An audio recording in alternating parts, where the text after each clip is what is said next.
നിങ്ങൾക്ക് എല്ലാവർക്കും മിസാസ് കിച്ചണിലേക്ക് സ്വാഗതം. ഞാൻ ശോഭിത. ഇന്ന് നമുക്ക് ഏത്തപ്പഴം വഴറ്റാതെ തന്നെ നല്ല അടിപൊളി കായ്പോള ഉണ്ടാക്കാം.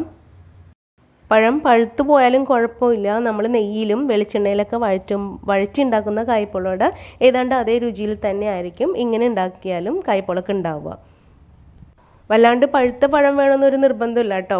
അത്യാവശ്യം പഴുപ്പുള്ള പഴമായാലും ഇതേ രുചിയിൽ തന്നെ നമുക്ക് ഉണ്ടാക്കാം. ഇനി പഴുപ്പ് കൂടിപ്പോയിട്ടുണ്ടെങ്കിൽ നമ്മൾ വഴറ്റാത്ത കാരണം ഇങ്ങനെ ഉടഞ്ഞൊന്നും പോവാതെ നമുക്ക് കിട്ടും. അപ്പോൾ ഞാനിവിടെ എടുത്തിരിക്കുന്നത് പഴുത്ത 6 ചെറിയ ഏത്തപ്പഴമാണ്.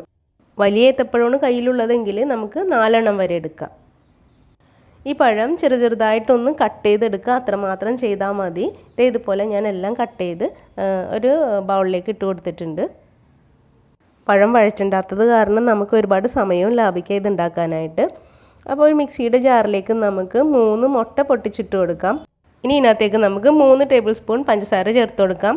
ഇത് അത്യാവശ്യം നല്ല മധുരം ഉണ്ടായിരുന്നു. പഴം നല്ല മധുരമുള്ള പഴുത്ത പഴമായത് കാരണം 3 ടേബിൾ സ്പൂൺ പഞ്ചസാര ധാരാളമായിരുന്നു കേട്ടോ. ഇത്ര മധുരം നമുക്ക് വേണ്ടാന്നുണ്ടെങ്കിൽ ഒരു 1/2 ടേബിൾ സ്പൂൺ കുറച്ച് പഞ്ചസാര ചേർത്താൽ മതിയാവും. ഇനി ഇതിനകത്തേക്ക് നമുക്ക് 4 5 ഏലക്കയും കൂടി ഇട്ടിട്ട് നന്നായിട്ട് ഇതൊന്ന് അടിച്ചിട്ട് വരാം. ഇനി നമുക്കിത് പഴത്തിലേക്ക് ഒഴിച്ചു കൊടുത്തിട്ട് 1 ടീസ്പൂൺ നെയ്യും കൂടി ഒഴിച്ചു കൊടുക്കാം. നെയ്ക്ക് പകരം വെളിച്ചെണ്ണയായാലും മതി. ഇനി 1 ടീസ്പൂൺ മുതൽ 1 ടേബിൾ സ്പൂൺ വരെ നമുക്ക് നെയ്യ് ഒഴിച്ചു കൊടുക്കാവുന്നതാണ് കേട്ടോ.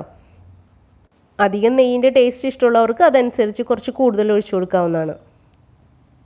അപ്പോൾ ഇതുവരെ നിങ്ങൾക്ക് ഈ വീഡിയോ ഇഷ്ടമായാലും ഒരു ലൈക്ക് കൊടുത്തേക്കണേ.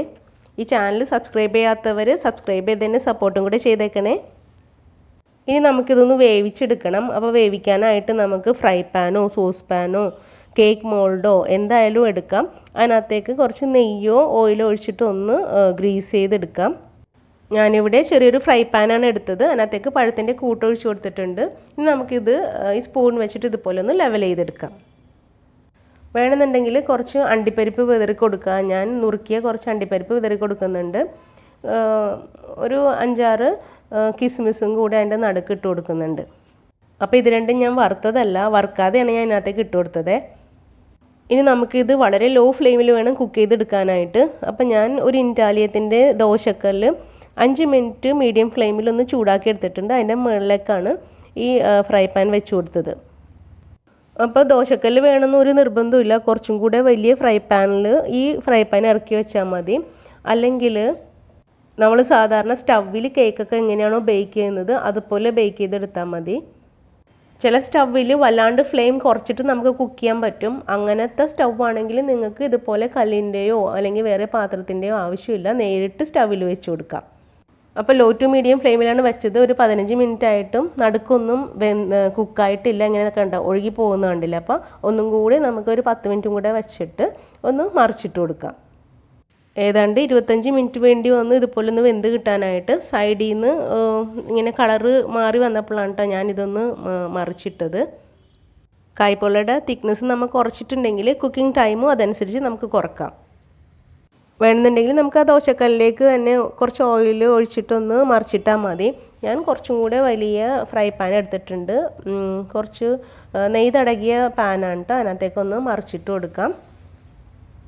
അപ്പോൾ 2 മിനിറ്റ് ചൂടായ പാനിലേക്കാണ് ഇത് മറിച്ചിട്ട് കൊടുത്തത്. എന്നിട്ട് 2-3 മിനിറ്റ് മാത്രം അടച്ച് മൂടി ഒന്ന് ലോ ഫ്ലെയിമിൽ ഒന്ന് കുക്ക് ചെയ്തെടുത്താൽ മതി.